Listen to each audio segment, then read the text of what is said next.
Hi there, my name is Kendrick, and today I get to interview Lisa. So Lisa, welcome. Hello.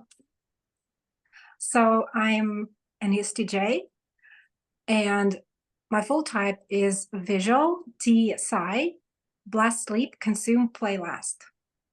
And Gotcha. I'm a number one.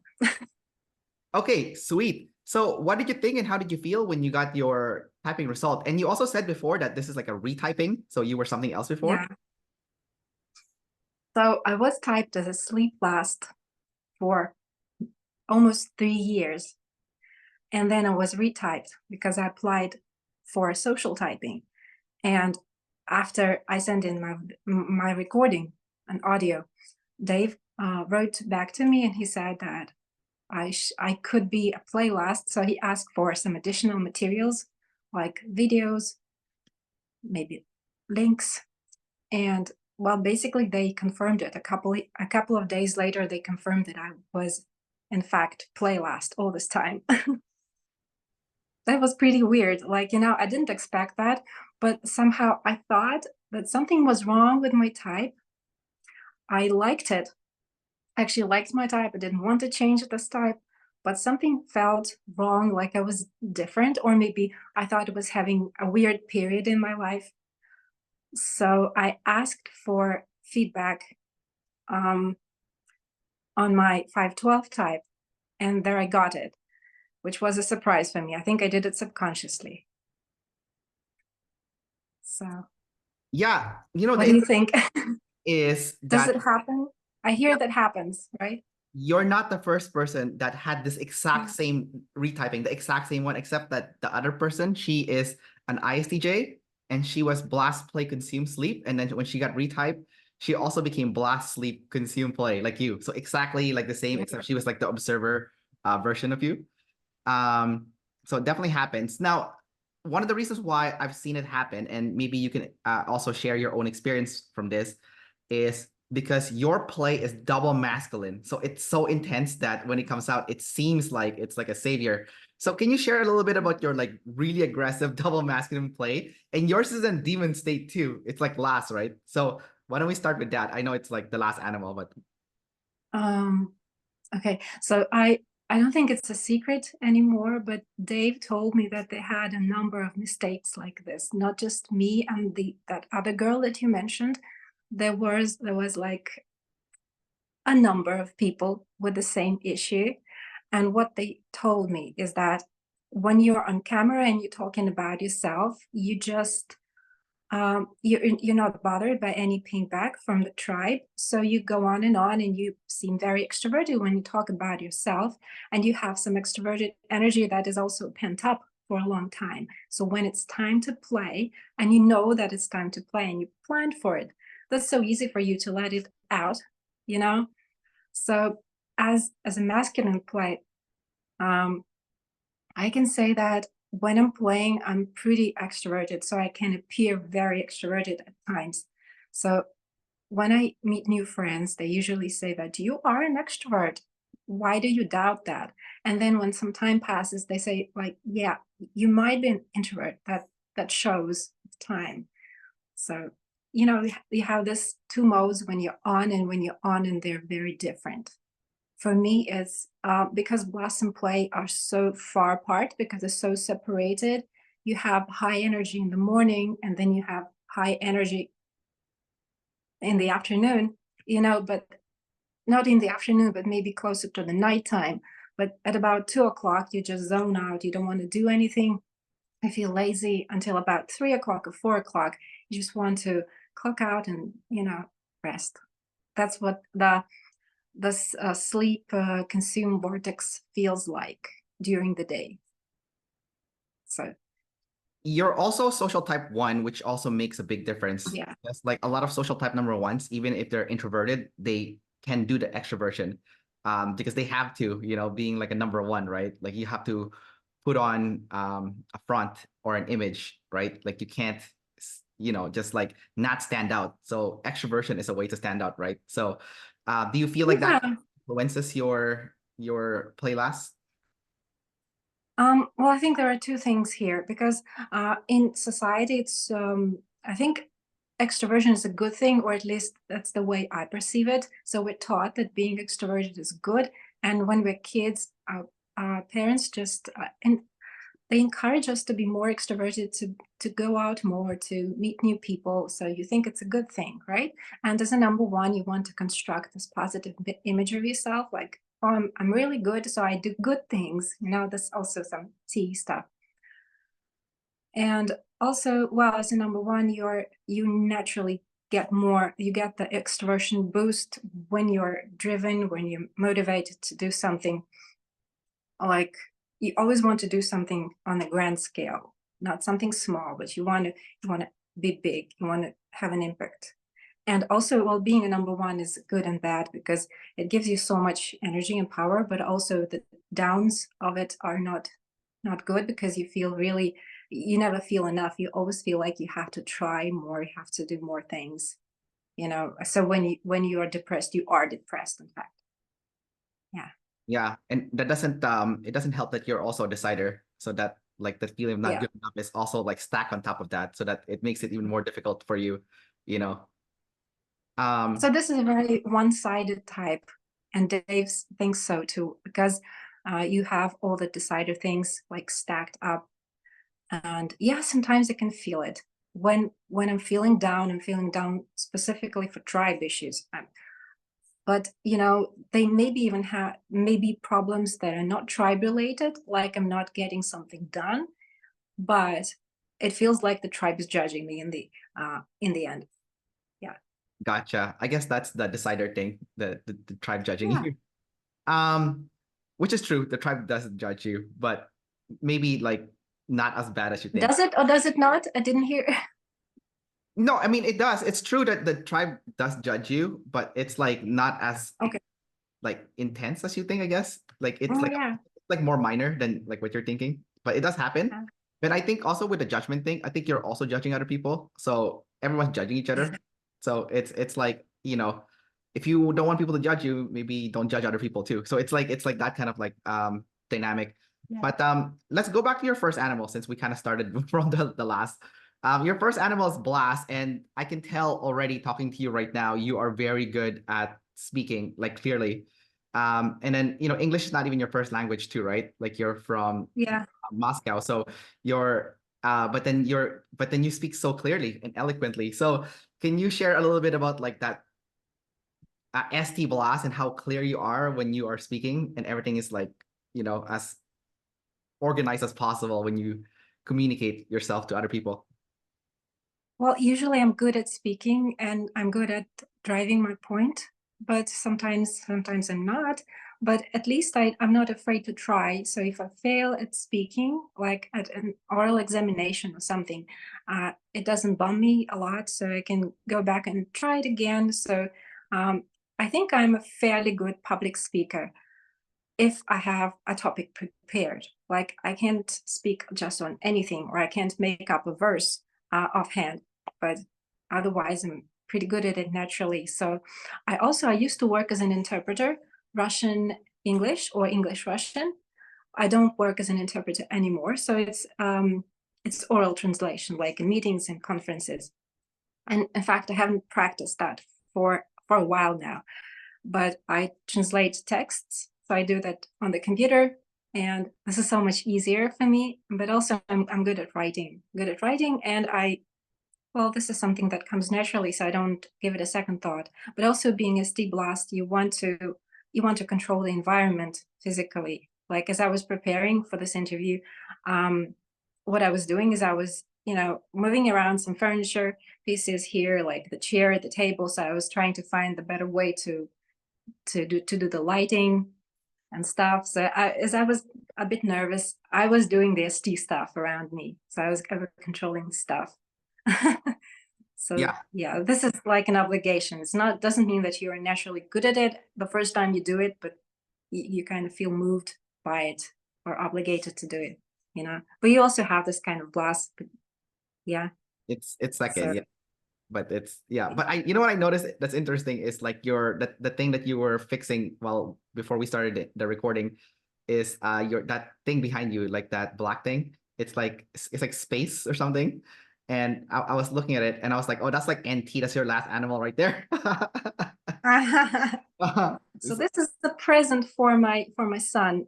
Someone gifted it to him, and it has these creatures on it, like space and aliens on it. But Yeah. I specifically love this thing because it's black and it's has these contrasts here. So I look nice against it. The color of the sofa is so, so drab. I don't look good with it. So I was trying to, just to mask the color of the sofa.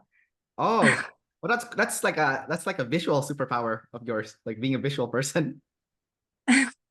Yeah, I just want to have everything in the same color scheme when I'm talking, because things like this would be distracting for the viewer, I think. So I want to mask it. Well, Over controlling. I'm audio, so I don't even notice. Like I don't see anything, you know. So like, all the audio people, they're like blind, right? So, um, because Yeah, maybe especially to color. Like my husband is also audio, and he doesn't understand my things with color. Like, why are you so bothered? Is this color right for you? Is it okay if we buy this thing? Is the yeah, colors? I'm like, "Ah." yeah, So he that's always right. has to ask me. That's funny. Yeah. Um, Now, the one thing that you said is that you're good at public speaking and whatnot, and then you also said you're good at writing. So it makes sense. Writing is like very sleep, so you're double activated sleep, which makes sense. But public speaking, especially, I think you're infodom too, which is another extra layer of ability because when you speak, you're not saying bullshit to people, right? Because you have consume activated, and you will Yeah, do your research, and you'll do the blast first, which I notice people with blast above consume. So you'll do your blast, and then you'll notice like, oh, I'm missing certain information, so I'm gonna go and consume to fill in the gaps, and then make sure that definitely. absolutely as perfect and pristine as possible, and then you present to the tribe. Is that something that you see yourself doing? Yes, yes. I still feel like I want to blast, but when I hear myself going into deep bullshit, I kind of rein in myself and I want to stop there and check whether that's true, because I know that people will they will pick me up on that. That's what they're going to catch when Yeah. I'm speaking. So there are people who are going to catch me, and so I want to prevent that. I want to be, credible when I speak. That's not everyone checks themselves like this, but I do. So yeah, Yeah, for that's how sure. it is. Yeah, that's definitely an info dump thing. Because I noticed for myself too, when you were saying like, oh, people are gonna catch my bullshit if I don't stop. I'd better double check because I also have that same feeling. It's like I'm gonna blast, and then I realize I'm like, oh my God, that point that I mentioned, that feels a little bit weak. It feels a little bit weak. So I need to That's you know, get some consume in to strengthen it to make sure that all my points are as strong as possible. And then should they get challenged, I can back it up with citations from reference source materials, right? So do you see yourself doing something like that too? You're like, oh, that point doesn't seem as good, I definitely, yes. That's what I do. But sometimes, blast over consume. Sometimes I do get caught by people, and when people call me out, I have to change something in my information. Um, well, it's because also it's not only because I'm infidom, but because the masculine and feminine axis is on the energy side of things, but not on the information side, like with you. Like you don't have double masculine blast, right? You don't have double masculine consume. So you also don't have like an excess of energy on either of those animals. And it's easy for you to kind of to be balanced on that side of things. But maybe you have some imbalances with energy, which I do. No, I'm the same as you because I'm MF and you're FM and we're exactly the same quadra. So we have the same functions, just different order, right? So my animals is kind of the same as yours. You have double masculine play, right? I have double feminine play. You have But double you have double masculine sleep, right? I have double Mhm. masculine sleep, yeah, but I'm the same as you because my last animal is double Yeah, masculine. yeah, that's what I'm asking. Yeah. Do you feel like you have an imbalance with energy while you're so balanced with information? Oh, I see what you're saying. It's it's weird. That's something I can say. It's like I'm very extroverted because I'm play blast, but there's Mhm. always a gravitational pull towards my last animal because it's double masculine. So there's always like a need for me to hide in a room by myself. Like even though Really? yeah, it's so weird. I've always felt that way since I was like a young person. And then it wasn't until like just like last year, because I'm like older now, and then I got diagnosed with ADHD when I'm like in my 30s, which is like late 30s. And then I turns out I have the combined ADHD, so hyperactive and inattentive. So it makes sense because I'm play blast, consume sleep, right? Full blown So ADHD. yeah, hyperactive and then inattentive because consume sleep swing, right? So and a double masculine sleep also. So it's like a very strong swing towards the sleep. Uh-huh. Um, and but people don't see that they don't see that introversion when I'm with them because I am very extroverted when I'm around people. But my introversion comes out when I suddenly disappear. People don't see me for like a week or a month, or like even right now, I'm living outside Canada for 1 year. So it's like I left the tribe for 1 year and I'm all by myself for Yeah. 1 year, you know? And so it's Yeah, like, maybe that's the kind of imbalance or, difficulty that you have. I also feel that. Yeah. yeah, but yours is like Like I want to isolate sometimes. but Yeah. you're double In swings. but you have double masculine play. So there's like this need to like Yeah. extrovert all of a sudden, you know? It's like a Yeah. yeah. Can you share that Yeah. feeling where you're like, oh my God, I need to extrovert now all of a sudden. Like I need to like play with people. Um, Sometimes I get this with a tribe, but that doesn't bother me, so I don't do anything about it. But what bothers me is that sometimes I need to make changes in my life and I don't make them. So I get kind of angry, aggressive. I just spoke with someone, talked with someone on Facebook about this. And that's what I keep thinking about now. Like when you have to do something and you have all this pent up energy and you're not doing it, so you may become aggressive, you may blame other people, so you may lash out on people when you're not doing what you have to do extrovertedly. That's what the problem is. For I think for play last, that's the problem. So you know that you have to do something, you have to get some new information about yourself from other people. That's what play is, but you don't want to, and that's natural. You don't have to push yourself, but what this energy kind of pushes you on its own. It comes out, and you become restless. You may offend other people for no reason. You just maybe you just pick on them because you think that the problem is somewhere out there. You blame the world for your own inactivity. Like it's not that I'm inactive because of boss. I do things, but sometimes I have to do something new and I'm not doing it, and that's what creates the tension. So I think that the main problem is this. At least that's the way I perceive it today. Yeah. Oh, I see, gotcha. Um, that's an interesting, well, it's different from both of us for sure, because of the different polarity there. Um, Yeah. I want to ask you a question about your balance between your ST blast, but not ST blast, sorry. Your first animal is ST, and then your third one is NF, right? Um, so NF is correlated with mission and purpose. And also for our quadra, we gain the feeling of a sense of purpose and motivation when we gather a new life experience specifically. So I want to Hmm. ask you how that has affected you whenever you do something new. Like you have like let's say you travel to a new country or you go to some new environment and it's new. So the NF, do you feel like it gives you like that feeling of like a new sense of purpose, meaning, or does it not? I just want to hear what your It does. I love all things in F. I like esoteric stuff, mysticism. I like to consume all that. And I think it's really helpful in life when you apply it, when you not only read about it, when you're not only fascinated by these things, but when you actually go and do something in the NF. Like um, sometimes I notice that I don't read my state, like my emotional state, in a conversation.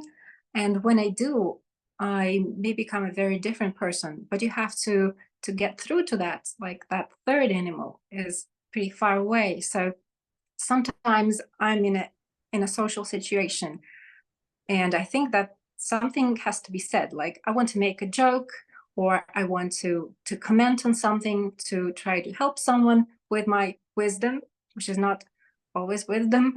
And what I have to do is I have to listen to my inner state. If I have this weird feeling inside, like what you're about to do is not good. It's not going to bring you the NF result that you want to, that you're after.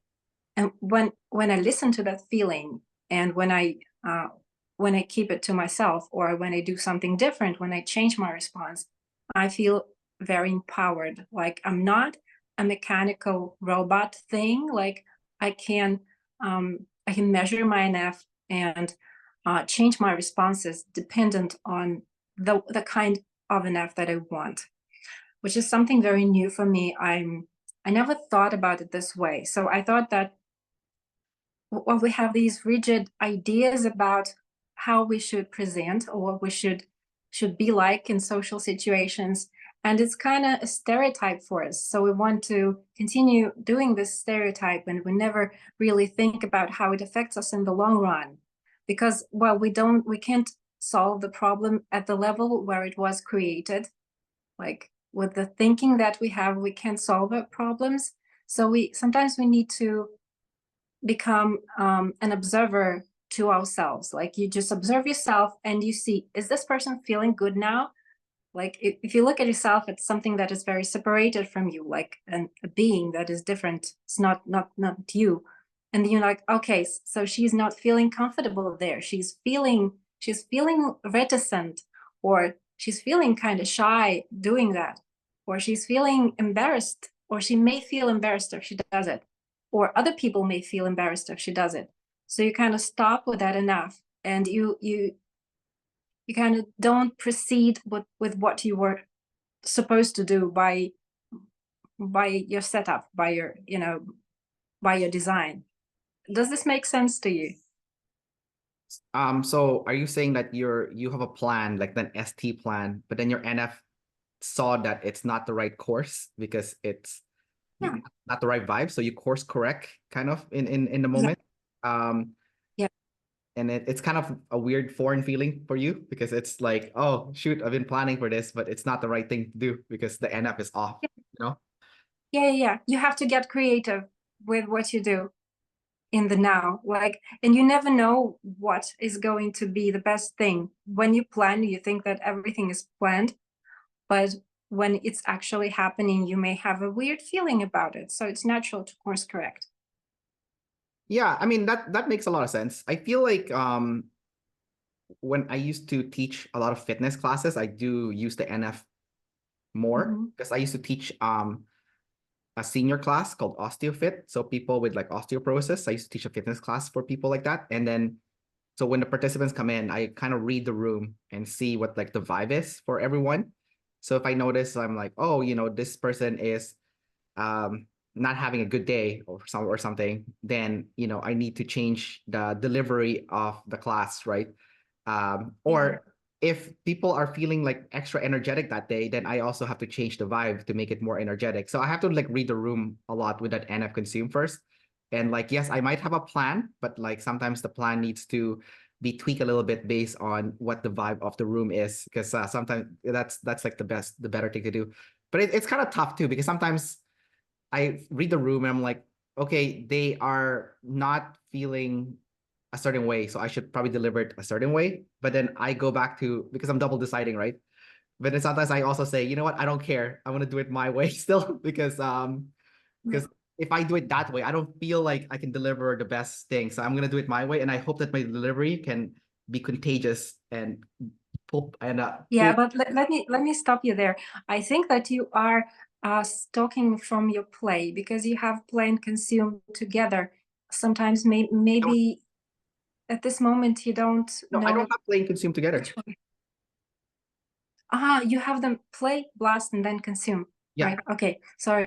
But anyway, I had this feeling that you're talking from your play, because you're measuring the reaction of other people's. Like, is what I'm about to do going to be liked? is is my plan is my plan good for these people? So you are measuring the reaction of other people. What you're looking at is the opinions of other people.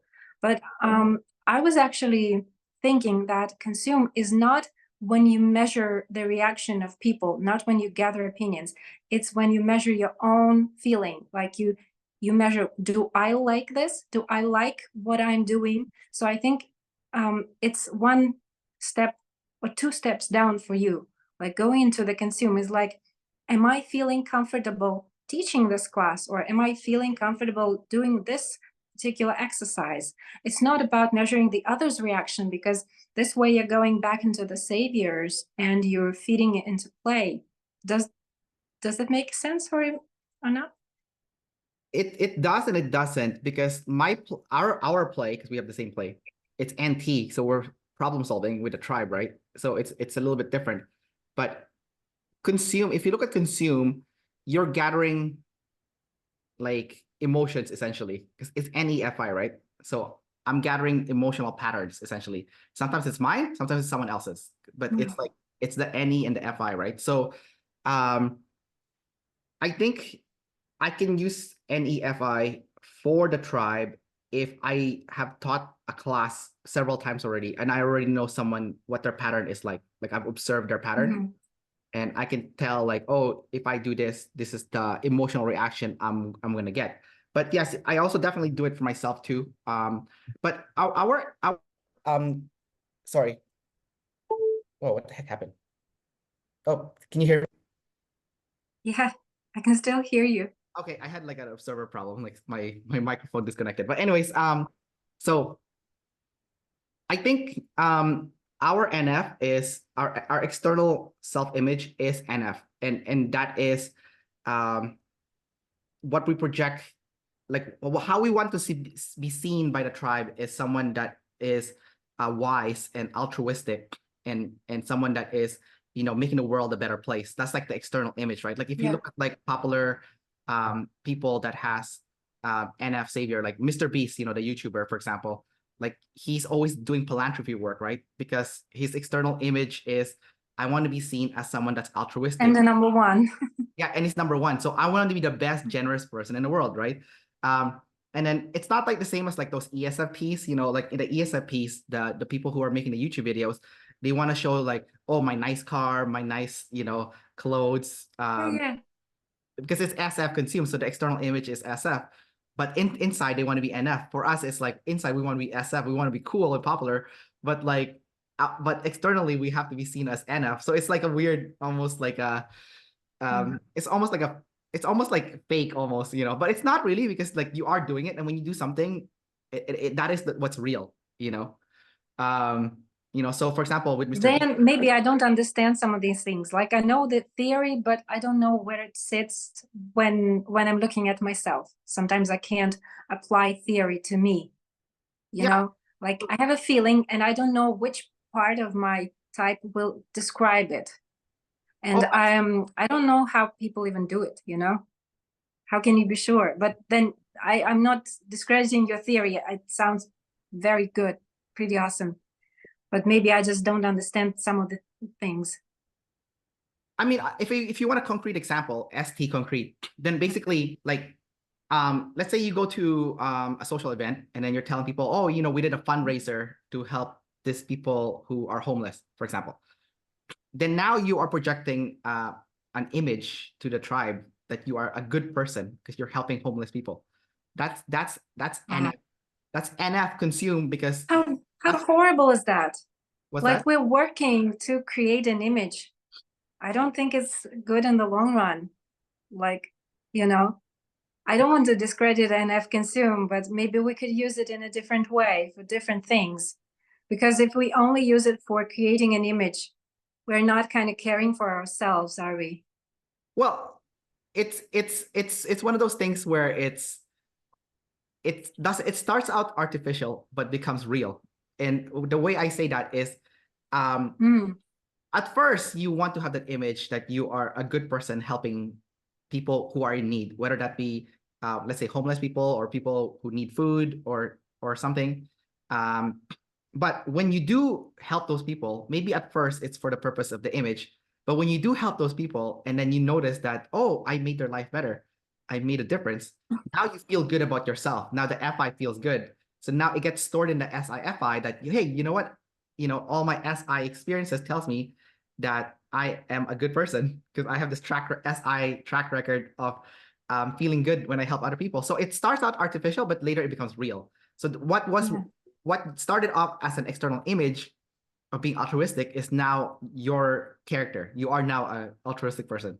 So yes, it starts the way it starts sounds bad, but the it's not bad. It's actually good, because then it's almost like you convince yourself that you are this NF person, you know, even though at first it was just to show the tribe that you are this kind and generous and helpful person. But then later on, you are a kind and generous person because you did help those people and you did make a difference, you know? Like that is now a fact. Yeah, I see where you're coming from, and maybe I heard many people describe it that way exactly, but it didn't work for me. I don't know why, maybe because I'm an EJ or something. So I was trying to create this, as I watched myself, I caught myself trying to create a positive image of myself. And I think I wasn't doing something that I really wanted to do. So I had to let go of that good image. I had to let go of all the positive things that I want people to see me. And I had to become the bad guy for the longest time, for like 2 years or so, 3 years. I had to be the bad guy. So I intentionally spoiled my NF with the tribe so that I can do things for myself. And then somehow the NF did itself. Like, it didn't work at it that way. It didn't try to do something good for others just to create an image.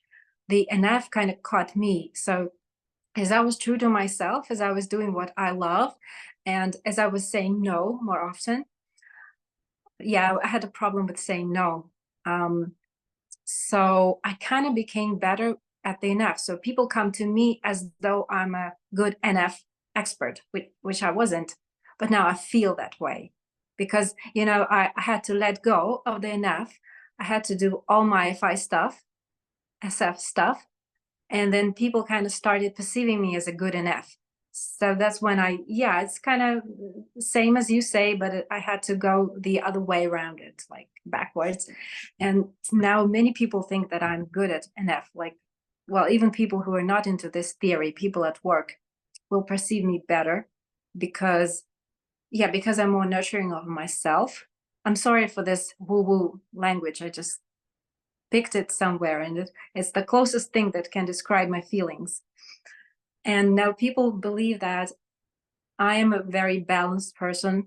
The ones that I work with think that I'm a balanced person, that I'm wise, that I'm dependable, that I always do the best job and whatever.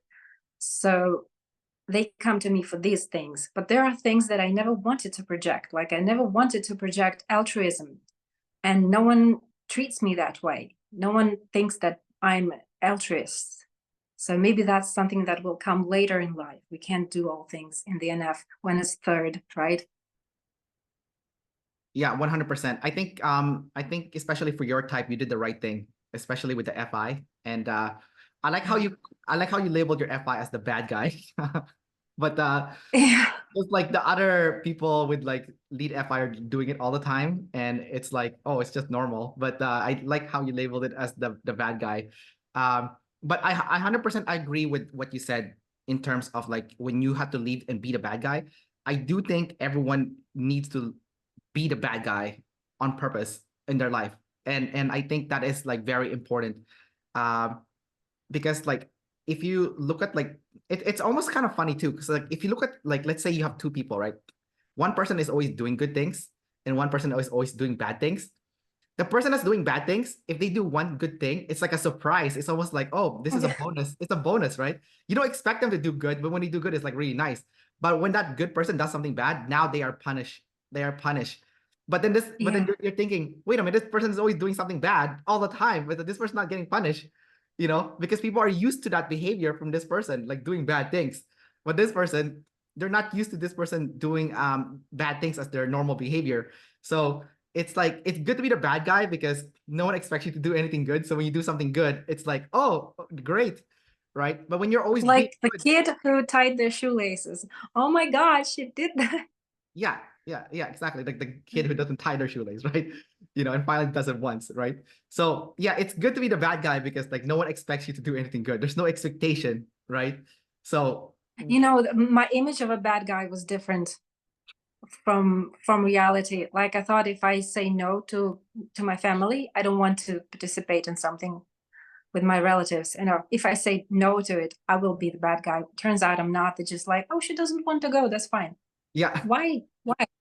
I just didn't want to. That's fine. That's fine. So I wasn't the bad guy when I was thinking that I would, yeah, so you have to explore that territory. Like with Playlist, you don't want to explore new things because you don't want new information about yourself from the tribe.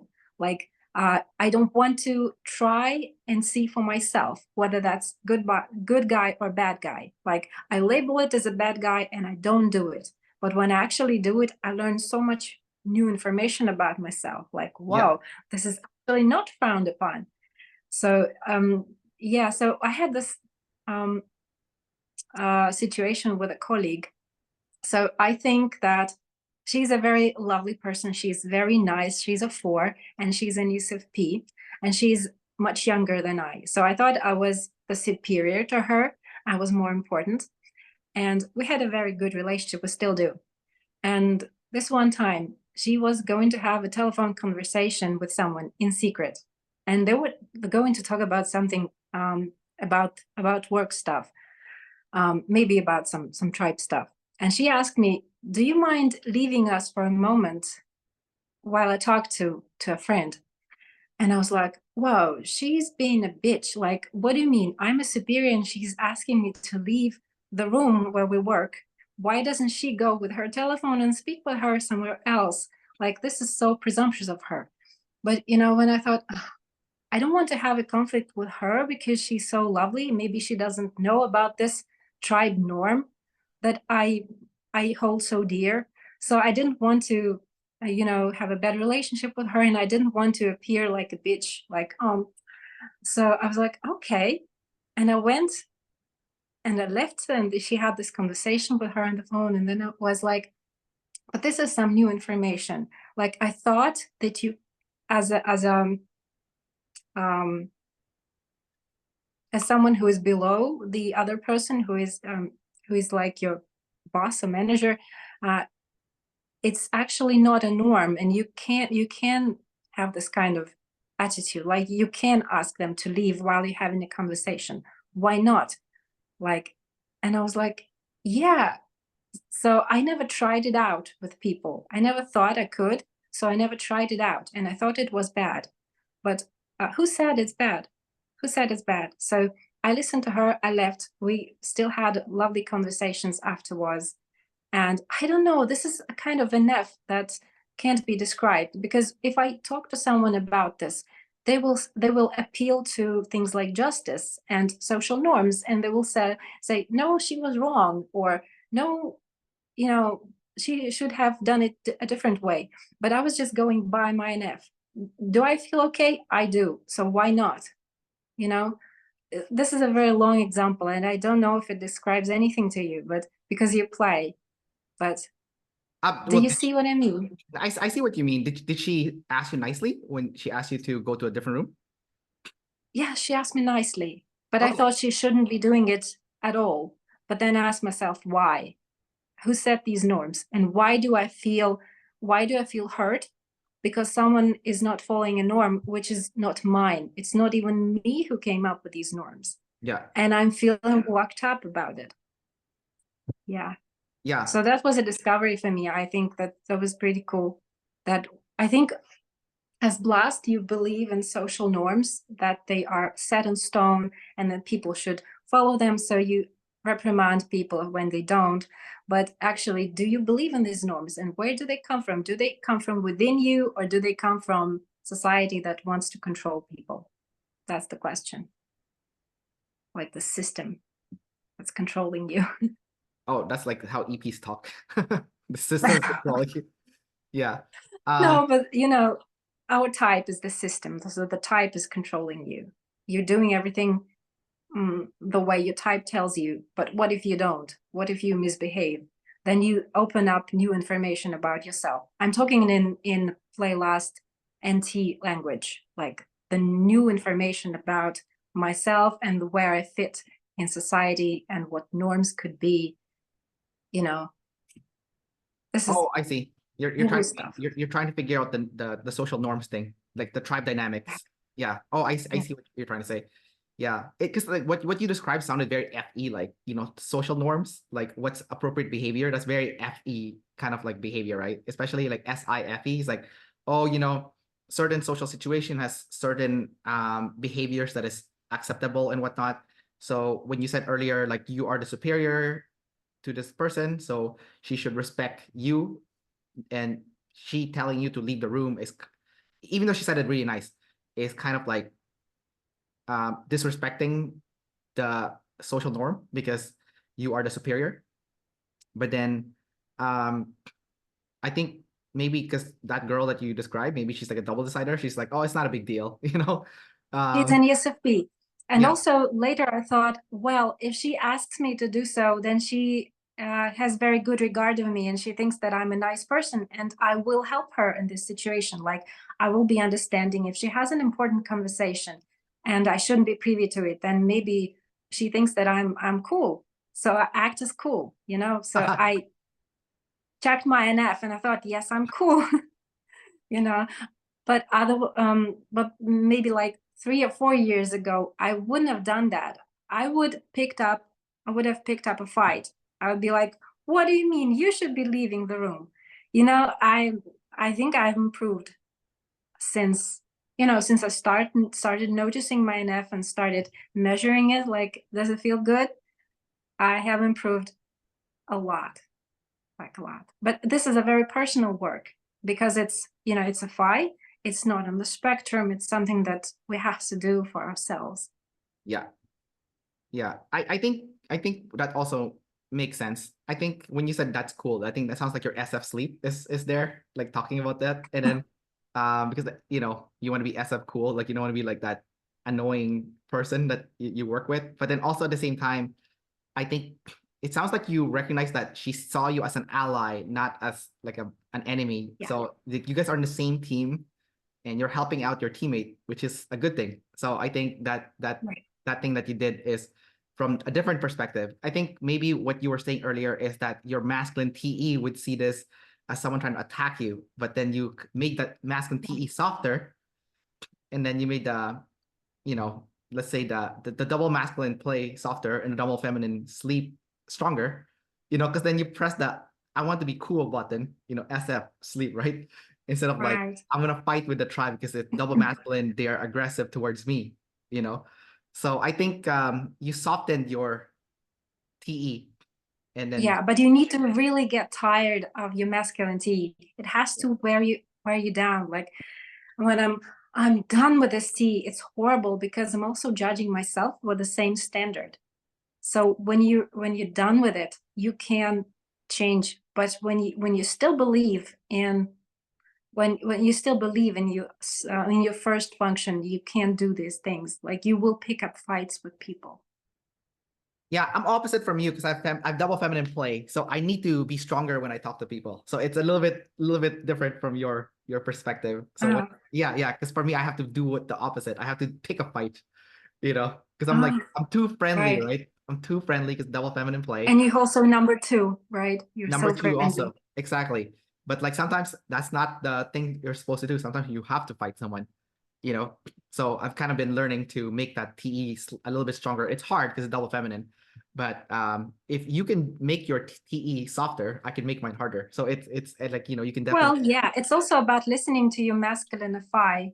yeah, So I listened to my feminine FI, and in fact, it wasn't an enemy. It was like helping me. It was helping me preserve my energy. If I don't pick up a fight, I just go feminine with it. yeah, I'm a better person and I feel better and I have more energy and I haven't spoiled like the good image that I have with the people, right. so masculine FI for you is the same. And also masculine SI, right? So you have to have these rules, and you can defend these rules.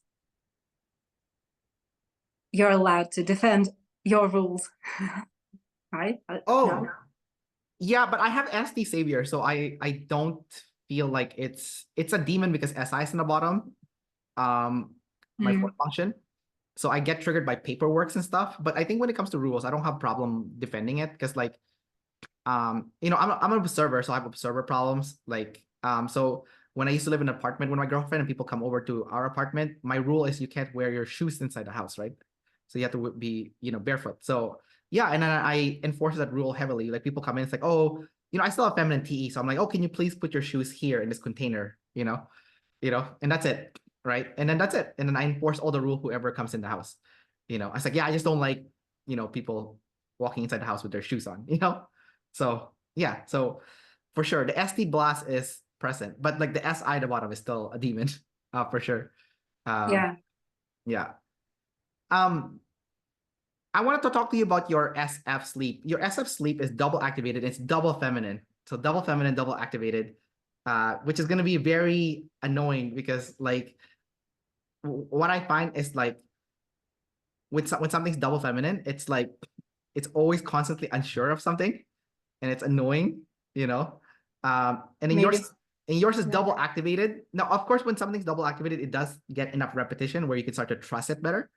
But like, how did you feel when you were younger with a double feminine SF sleep, and you're like always unsure about like what you wanted, um, you know? But then as you got older, obviously, I still don't know what I want, okay, It's so difficult. But I was very forgetful. Like, if I didn't care about something and I was supposed to bring something like to school, I had to bring something, I had to be present for a meeting, I would normally forget it. Like, I would get bad marks for forgetting to do my homework because, in fact, if I didn't like it, so I forgot it. With all my feminine sleep, I was focusing on something else that was present and something that I didn't have to remember about. And I sometimes forgot to write down my home assignment or something. So I think I've become better at it, but sometimes I do forget about meetings that I don't want to go to or something.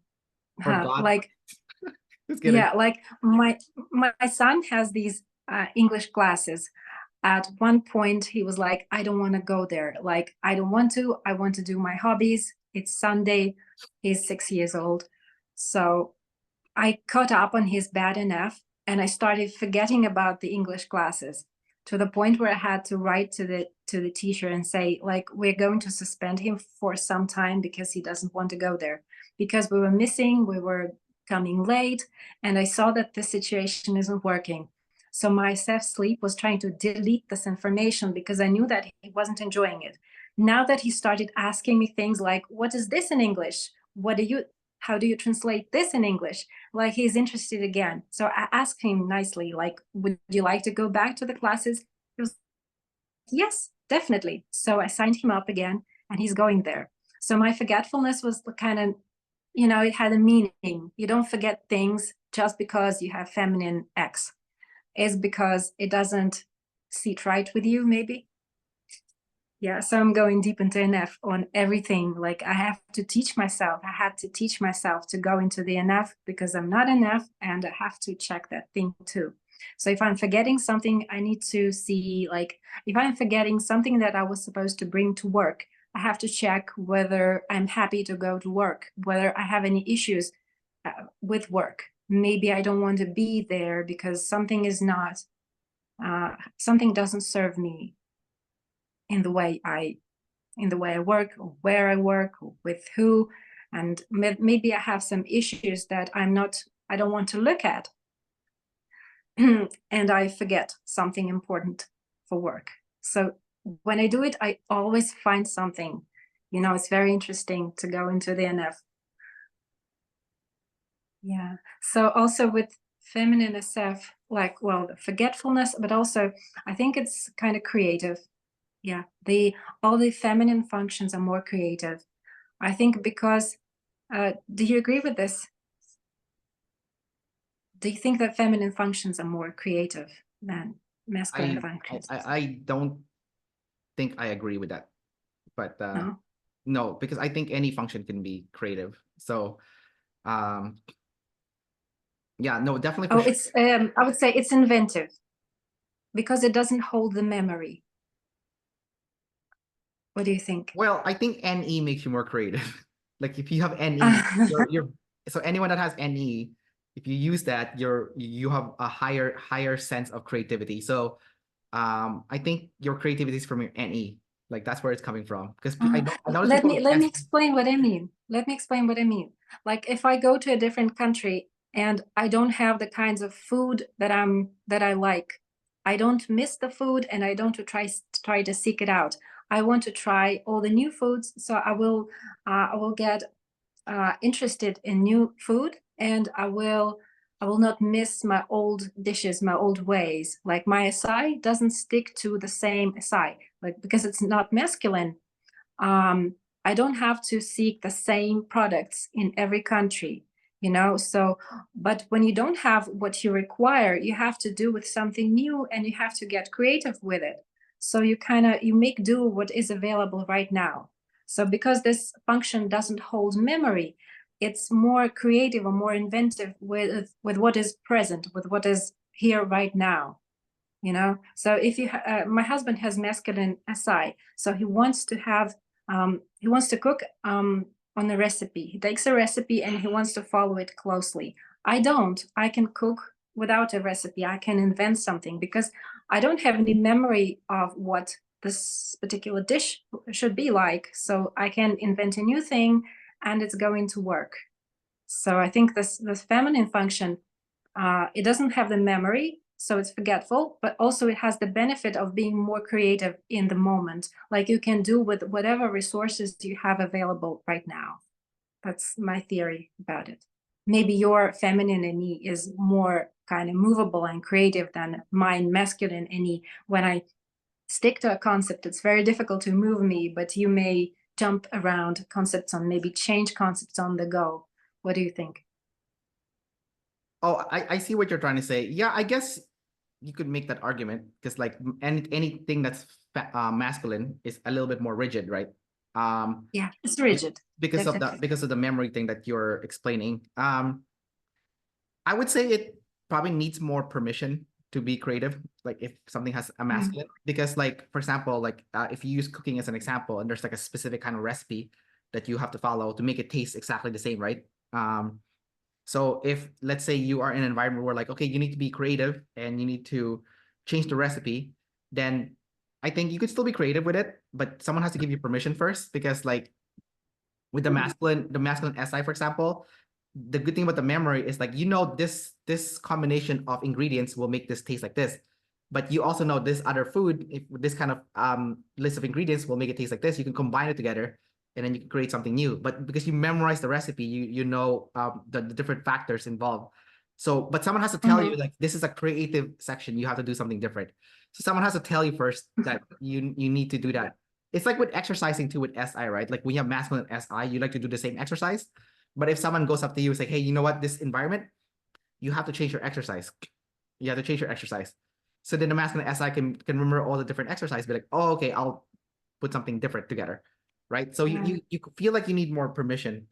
Someone has to create that space for you or tell you like, oh, this is you have to do something different, you know. But otherwise, Yeah, when I worked out, I never remembered my exercises, like because so I was changing them naturally because I yeah, never remembered what I was supposed to do. And it may look like it's meandering, like it's changing its course all the time. yeah. So it is forgetful, but also it's kind of you may stumble upon something new and very interesting when you forget the old recipe or the old exercise. Yeah, Yeah, for that's what sure. feminine is for, I guess. Well, for me, when I get injured, that's when I stumble to new exercise because I'm like, oh, I can't do that exercise. I'm hurt. I have to do something different, right? You're You know? forced to do it. Yeah, exactly. Mhm. You have to be forced to change. But I think ultimately though, I think it's good that you have that for your specific type because you are an EJ/IJ. So I think that's good that you have like, you're a tester, so you can experiment with different food. I think that's really good. I'm already an EP, so I already changed too much. So I need some rules around me. So I think your base archetype still influences you a lot. And I think like that's the one that you want to kind of balance more. So for you, in your case, you're like double activated, like OI, right? So because you know you're blast That's a sleep. lot of OI. Yeah, you're blast sleep, right? You have two, right? And then so um, but for me, I'm play blast. So my second function is OI, right? You know, I'm play blast consume. So like I'm an EP, EJ, IJ, right? So I'm like a weird, like kind of hybrid, you know. Anything but IP, right? Yeah, And I'm anything but EP.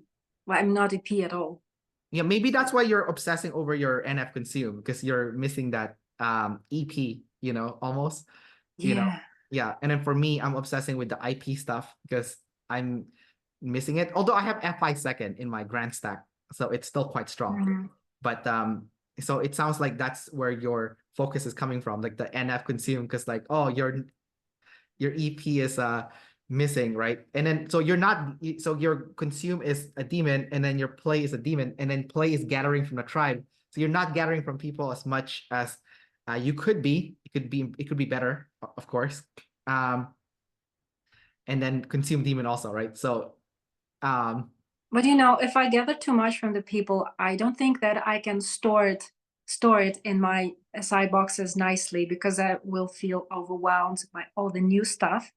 yeah. And much of it will be just missing the point. Like I will stop listening when there is too much play. But you have masculine NE, so you can store it in your masculine NE, like all the connections you made, right? So Yeah, but I still don't understand what masculinity is and how it stores memory. I can't describe my memory. Like there is no way I don't think that I have bad memory. Like I've seen people saying that they have bad memory, and I don't really understand that complaint at all. Like I don't have an issue with my memory. I can forget words as I speak, specifically nouns. Sometimes a noun just goes missing and I can remember it in a different language yeah. other than I'm speaking. Sometimes I will forget, like, you know, the thing we discussed, to bring something or to go somewhere. But I have good memory for concepts. Maybe that's an E, right? For information. And I have pretty good recall of information. If I read something, I don't have to reread. And I never rewatch movies or something because I remember everything in a one parcel. I don't have to go back to old information. Maybe Oh, that's an E. maybe that's your visual also. When you see the movie, you remember what happened, like visually, you know, like the scenes and whatnot. But and it's also Yeah, I can remember. it's also Huh? concepts too, right? So you said you have a good memory for concepts, so it makes sense with the masculine NE because I have a bad memory with concepts. Like I always forget, like I read a book and I'm like, wow, that's a really good book. And then like I don't remember the concepts later on. I mean, I don't remember unless someone brings it up. It's like, oh yeah, my SI remembers that, you know. But like it's not like Mm. something that is as good as masculine NE people. And then I also noticed with masculine NE people, like you guys, when you look at your pathways, you seem more confident at like all the different pathways that's gonna happen in the future. So you can kind of see it's like, oh, I can see all these multiple pathways, but I can vividly see that this specific pathway is the best. So I'm gonna Mm. go follow that pathway. Would you say that's right for you? Like you can see different Yeah. pathways? Sometimes I feel the pressure of the masculine need that I'm not exploring a specific pathway. Like Yeah, I think I should take up this hobby, which, you know, costs a lot and it involves traveling and something else. yeah. And so I don't want to pick up this hobby, but it's kind of coming and pushing me. And I become very irritable and unhappy. So I have to start living out that pathway, like forcibly. It's coming out of me forcibly, and I have to listen to the pathway and follow it, which involves different changes. And I have to say no to my previous engagements, you know, but I have to follow this path, and it's so masculine. So, what was I going to So say? what happens when you follow that pathway though? Because you're not I don't have to follow it through. I just have to live it. I just have to say yes to it, start doing it, and kind of this energy will go away. So if it's too uncomfortable for me, if it means like I should leave my family for a number of months or something, and I really don't want to, like, or I should leave my job, my present job, and I have to take up this new pathway. Yeah. I just have to start playing it out. And I learn so much new from this. I learn a lot of new things. I update. I learn more information about me from what is happening. And then the rest is for my imagination. I can kind of say, and so on, and so on, and so on. So this pathway has played out, and I only have to simulate it in my mind, but I don't have to bring it to reality full on. Like, I don't have to break my old life. I don't have to leave everything behind. I can just do this little thing as a side job or a side hobby, and then then I get relief. Like, it's okay. I've just imagined a new life and I lived it in my imagination. It's okay. So this is demon in me that I have to play out sometimes. Yeah. I had to give up my apartment. Like, this is my employer's apartment where I live. And I started thinking that I don't deserve it because it's a little bit bigger than I can have, because there is a quota or rationing for the apartment, and it's a little bit bigger. And I thought, wow, a larger family has to be living here. I don't deserve this. And as a number one, it was like, I'm getting a freebie. It's not cool. I should give it up. So I had to go to my employer and say, I want to give this up. I want to give this to a different family. And she was like, well, what are you going to do? And I was like, I'm going to rent a flat. But so I was starting to look. I was looking for a new apartment.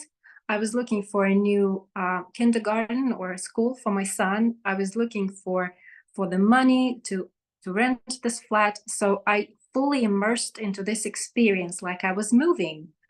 And I spent 3 days doing it. I understood that I'm able to do it, that I'm able to get the money. I'm able to find a new place for my kid. I'm able to do everything. Like, I'm omnipotent. I'm not afraid. So, but then I was like, I have this weird feeling that I shouldn't be doing this. So I went back to my employer and I was like, is it possible by any chance to reverse it? And she was like, yes. So we haven't broken up your contract yet. You can still go back to your old apartment. And I was like, yeah, I should be doing that. And yeah, so I didn't do this thing, and I had to call the other person with a larger family and tell her that I'm sorry, I'm not moving out, my plans have changed. So as kids were screaming on the other side of the receiver, and I was telling this bad news to her, can you imagine? It was difficult for me to tell that news to her, but still I somehow I had this feeling that I had to stop at this moment, because it's not that I have to change my apartment. I need to have this different experience for me. I don't know how to explain it. I had to have this experience. I had to leave everything behind. I had to get rid of what I have, what I think I own, so that I can have this feeling that I'm potent, that I can make new things. I can get a different life, a different job, a different anything if I want. So I had this boost of my energy, and I was like, oh, okay, I'm done here, which wasn't nice for the other people, right? I already gave them hope that I will Yeah. give this apartment to them. But Oh my still, God. this is enough. Like, and this is demon play. Like, this was a lot of play in 3 days. As I was going around the city looking for apartments, I've seen like 8 or 7 Yeah. apartments. And I thought, like, can't see myself living here. I can't see my son going to a different school. I had to live out that any pathway for myself, which is pretty abusive to the tribe. This is a very IP thing to do.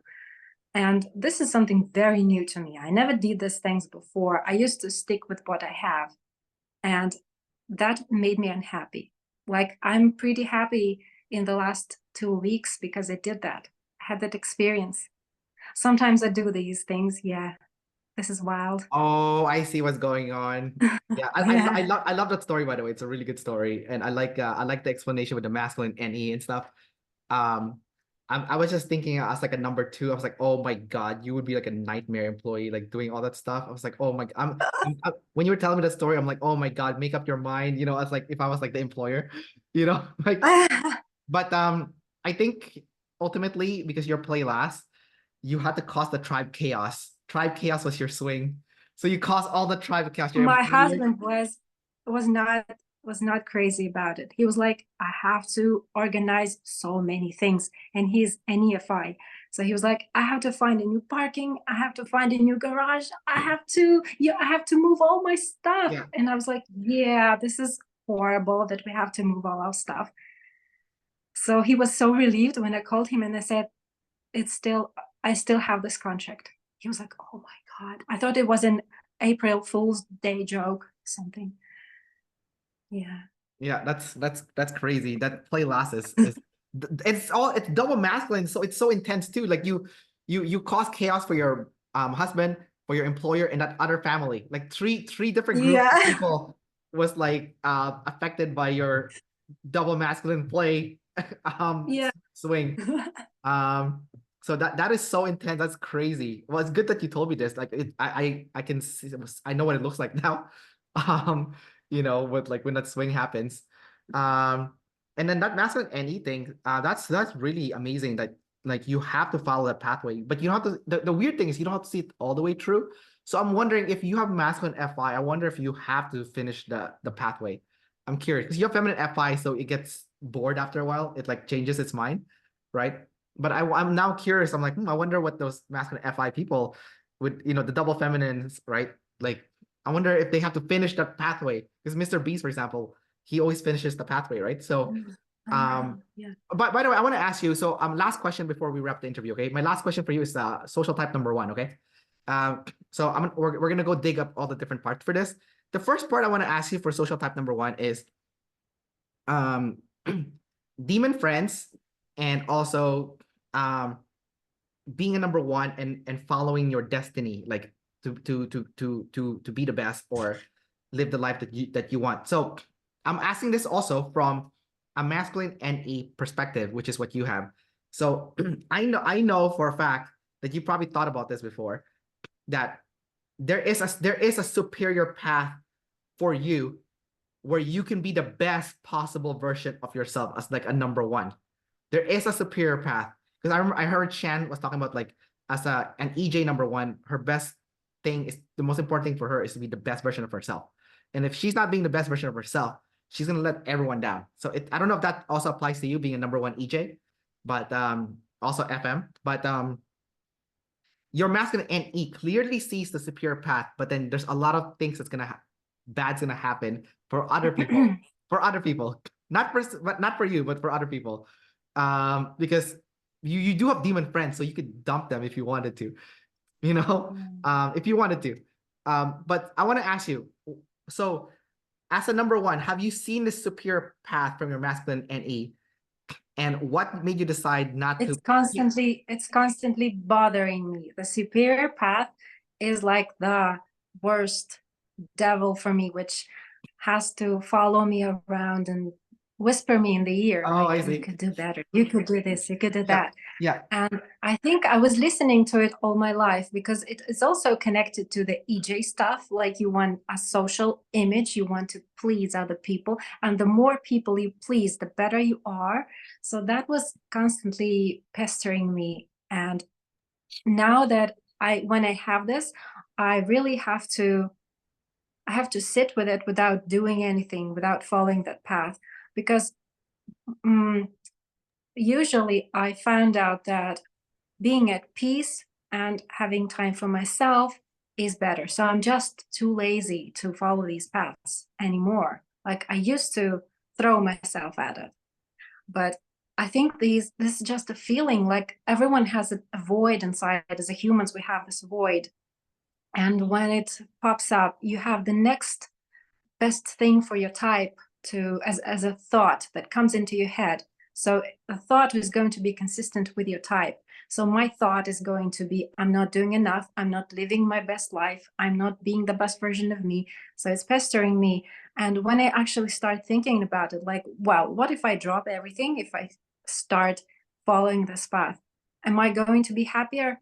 And the answer is usually no. When I simulate the future, when I use the NE, I'm like, I will have the same issues. So I have to stop here and be happy in the now. That's very important for someone like me before I do too much stuff. And so I think that being at peace with the fact that I'm lazy and I just want to chill sometimes is super cool. I never was at peace with that fact, but now I am. And I always was, I hated myself for being not the best version of me. But then I'm like, okay, I am a lazy person. Sometimes I just want to chill and have tea with friends or whatever. I just want to be stupid. And I had to accept that side of me, because otherwise it's not letting you go. This number one thing is never letting you go. You're never good. You're never good enough for yourself and others. You know, this is a very potent thing. You have to be like, okay, I'm lazy. I just want to spend the day on the couch, or I just want to spend the day being stupid, pursuing stupid hobbies. And yeah, you have to let it go. There's no way around it. When you have this intense type, which is very one-sided, like go, go, go, and build, build, build. What is the thing you're building?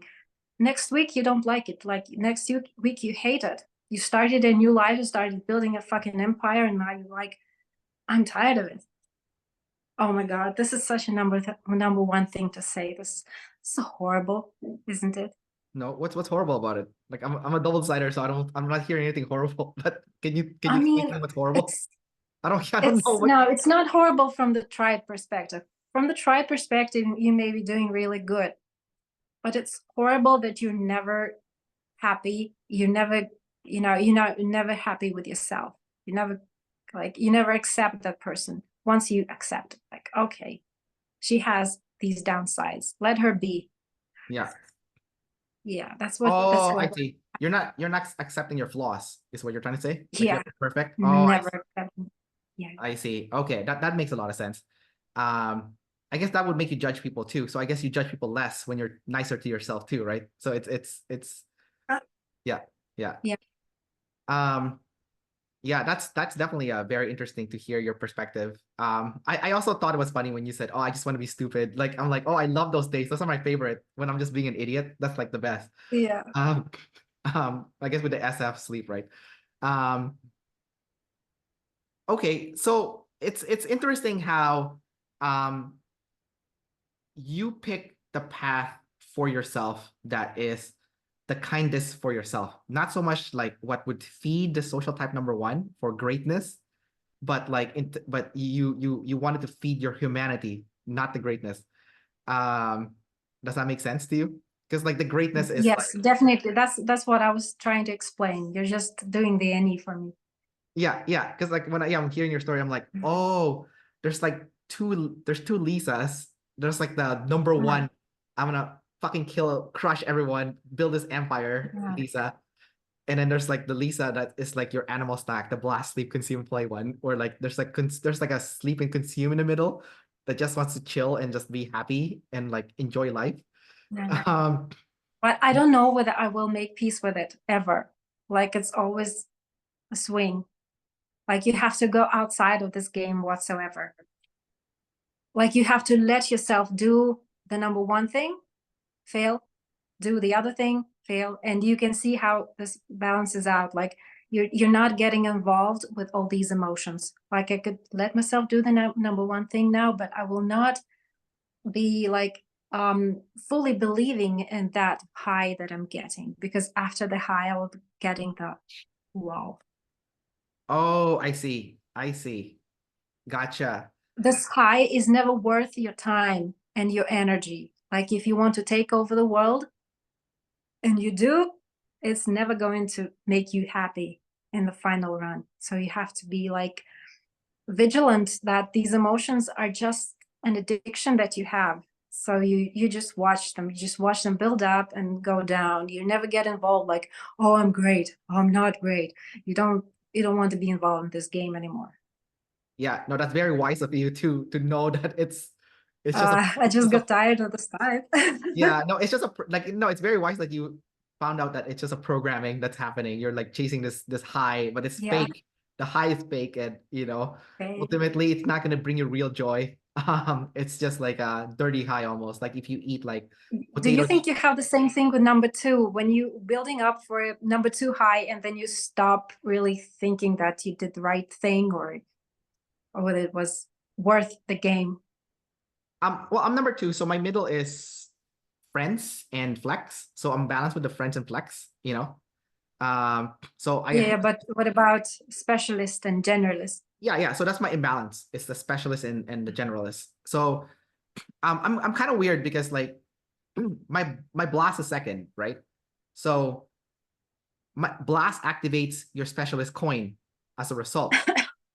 So I think for me, what is weird is like I wish I have taken more of the number two role because that feels more comfortable because I feel like I've been doing more specialists because my blast activates a specialist. Like I work in the fitness industry for 10 years and I hated it because I worked there for too long for the same thing. But also I am also grateful that I did because I have all this like fitness knowledge about health and longevity and stuff that I will always carry with me. Um, and then I have my YouTube channel and then um, you know, I've been making more explainer videos in my channel, which has been the biggest cause of pain for me because I hate organizing my known information into like something very neat and tidy to present to the tribe. But it's also been also my biggest source of feeling fulfillment where like, oh my God, I actually did that. I Mm. can't believe I did that. That was so hard. I want to kill myself, but I did it. So it's like it's always like a double-edged sword. And I remember Shan was she had a video in her live classes. I just watched the replays. And then she said something interesting about your demons in your last social type, right? Like apparently when you use your fort function and when you use your, let's say, fort um social type, you know, you cannot sustain it all the time because you're gonna get burned out really hard because you're not built for that. But you should still do it because it's important. But like, 80-20 rule, balance it out. So for me right now, I'm doing the interviews again instead of like making those explainer videos because I need to rest, but I'm gonna go back again. But definitely like it is true that the greatest source of joy, or not joy, but sense of accomplishment is when you use your fort. So for you, it's your friends. For me, it's specialization. For you, it's your I'm FI. not there yet. I'm Yeah, not there yet. I don't think I don't think anyone can make it there. I think I think the intention of going towards it is the life goal, right? Mm. Um, So but Shen says that you need to feed your first social need, like number one, you generalist for you. So she says you should let yourself be more of a generalist, or has she changed it? I don't know if I heard her say that. Maybe she has said it, but maybe I missed it. But I want to be a generalist. I want to be the guy that has all the staff working under me, and I'm the one moving the pieces of like, okay, you're gonna be doing this, you're gonna be doing this, and this is the goal, okay? Because I remember I used to work for the Canadian federal election, and I was the supervisor, and I had to manage a staff of 15 people. And honestly, it was like the easiest job I've ever had in my life. I was like, oh my God, I was born for this. Like managing Wow. people, 15 people. And I remember all the deciders were looking at me with awe. I thought it was so funny because like at that time I was like, oh, you're just a decider. I'm not doing anything great. I'm just a double decider. I'm an observer, so I'm not scared of people. So Like you were also enjoying the tribe dynamic because of the number two and the play blast. yeah, because so it was funny because like okay, it was like my first time being a supervisor, and it was like a big deal because it was like the federal election, right? So all the public is gonna rush in the building. There's like thousands of people rushing in the building, right? Super chaotic. And then like I come in and I notice like I'm like, no one's organizing the tribe. all the deciders are scared of the tribe, so they're just doing the double observing with the paperwork and all that stuff, which is fine because I hate that stuff, right? So right when it started, the first thing I did, like, it was like I called everyone, all the staff. I'm like, okay, everyone, and I did a public speaking without like warning. I didn't tell the deciders that I'm gonna do this. I just did it.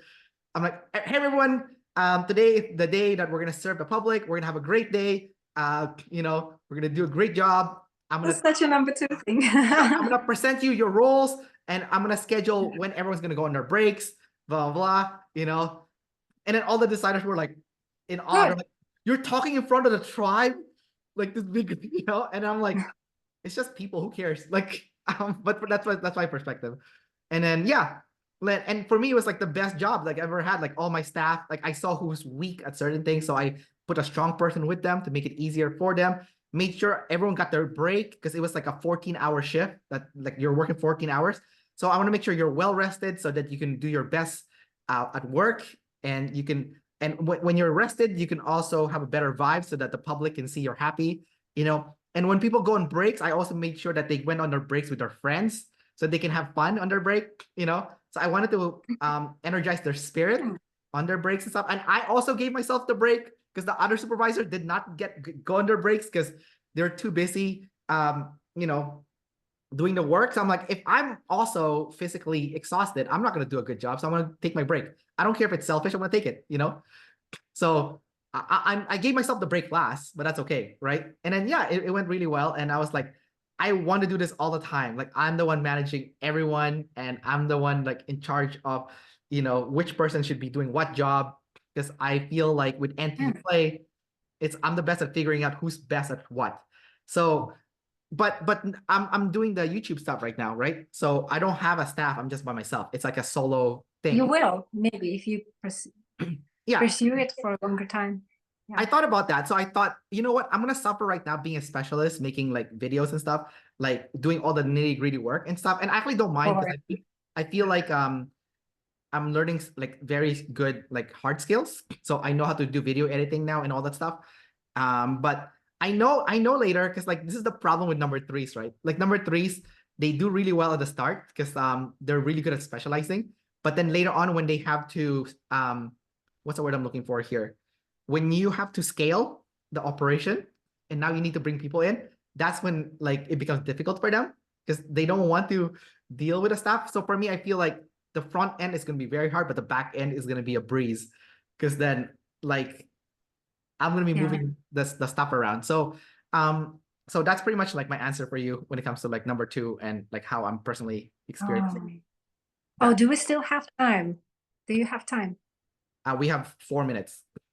Okay, so I think I will give you an example of how my one and play last will play out in the tribe, because you gave such a good example of number 2 and also an extrovert. Well, I was in a jury panel once in court. So, they select jury from people just to serve there. And so I became the leader of the group because everyone was afraid to report to the judge, to have, to interact with the judge and other people. So I was the leader. So I had to also read the sentence when we finished because it was a little bit stressing for people. So I took up this role and I was kind of organizing everything with my blast. But also I felt I didn't want to mix with them because I was the leader, or maybe, just because I didn't want to mix with them. So I never went to have drinks with them. I never went on a walk with them after we served in the court. And it lasted for over a year, or maybe about a year. So I was not actually making friends with them, but I was on very good terms with everyone. But I just wanted them to respect me and have me as their leader. And later, when I looked at this experience with the knowledge, with hindsight of my type, I was like, oh my God, I was such a number 1 and play last. Like I'm going to be the queen and I'm not going to mix with you guys there. So I'm just going to organize this stuff. And I'm only going to talk with the king, only with the judge. That was so funny, like to see how it all plays out in life. And so I'm usually stuck in these situations where I have responsibility like that. So I think it's the responsibility thing for number ones and number twos. You're just naturally taking to this role, like a force would brings you to be in this role, and you kind of enjoy it. Like, yes, I'm doing this. I'm doing this. I'm managing stuff. Yeah, It's that's crazy my. how it falls in your lap. It just like happens. Because like, as a number two, like it always falls on my lap to take the leadership role, no matter where I am. The only time it changes is if there's another number two or if there's a number one. Then I'm like, oh, you're gonna do it? Okay, great. Great. I don't want to great. Because like I can take a break, right? So I'm always doing it, like with friends and family. I'm always organizing whether it's a trip, a social gathering, work. Like I'm always organizing stuff. So if someone wants to take over, I'm like, great, do it. I don't care. Because I'm not a number one, so I don't need to take the To role. be in the limelight. Yeah. I don't need a limelight, but like if you put me there, I'm okay with it because I'm balanced with the flex, right, and friends. So I'm like, yeah, sure, I'll take it. I don't care, But for you, almost sounds like you had to be there. You purposely put yourself there. Like no one told you to do Yeah. that. You did it. So I know. you wanted to isolate yourself and also play last, of course. That also makes a big difference. Clearly. Yeah. I don't think there is any added value from going to drinks after we do something. Like I'm not going to get any new information, and I'm already friends with these people. Why do I have to make more friends with them? Like, doesn't make sense to me. I think I that's would your rather FI. read something. Huh? I think that's your FI though. I think that's because the FE people want to connect to drinks, right? But you have FI. So because what you describe, I can relate to that. Like if there's like a party after the event, I'm like, I'm not going. I'm not going. I know. And also like I don't know if you do this, but for me, I'm always thinking about like the other person, and I'm thinking, am I actually gonna be friends with this person, or I'm never gonna see this person again? If the answer's like I'm never gonna see this person again, I'm not even gonna bother. Even if I'm savior friends, I don't care. If I know I'm not gonna see you again, I'm not gonna invest on the relationship. I just don't care. Because it's not gonna go anywhere. Yeah. Like if I don't like you enough that we're gonna build like a long-term friendship, I don't want to invest. I don't care. And if I do like you, but then I notice that you don't care about our friendship as much, then I'll also like I'll be butthurt, but I'll be like, okay, you know what? I'll just leave it be then. I'm not gonna engage with you. I'm just gonna leave it alone, right? So Yeah, that's easier. You save your own energy by not being invested in all the friendly stuff. Yeah, 100%, 100%. That's like FI. So I think you're doing FI in that situation also. Yeah. All right, Lisa, we're gonna wrap up the interview here. So thanks for coming out and sharing more about yourself.